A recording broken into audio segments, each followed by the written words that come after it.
বর্তমানে যুক্তরাষ্ট্রের সংবিধান অনুযায়ী কোনো শিশু যদি যুক্তরাষ্ট্রের মাটিতে জন্মগ্রহণ করে তবে সে মার্কিন নাগরিকত্ব পায়।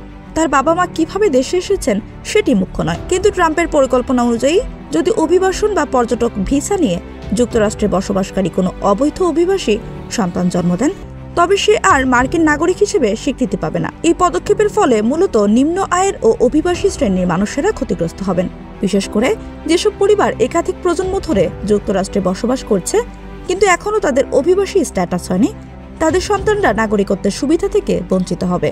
অনেক ক্ষেত্রেই অবৈধ অভিবাসী মা বাবার সন্তানরা জন্মের সঙ্গে সঙ্গে নানা সরকারি সুবিধা যেমন স্বাস্থ্যসেবা, শিক্ষা ও ভবিষ্যতে নাগরিকত্বের সুযোগ থেকে বঞ্চিত হবে। এছাড়া অভিবাসী শিশুদের নাগরিকত্ব প্রক্রিয়ায় বিশাল পরিবর্তন আসছে। নতুন নীতি অনুযায়ী আগামী 30 দিনের মধ্যে যুক্তরাষ্ট্রে জন্ম নেওয়া যেসব শিশুর বাবা মায়ের মধ্যে কোনো একজন যদি যুক্তরাষ্ট্রের নাগরিক বা গ্রিন কার্ডধারী না হন তাদেরকে মার্কিন পাসপোর্ট বা ভিসা প্রদান করা হবে না।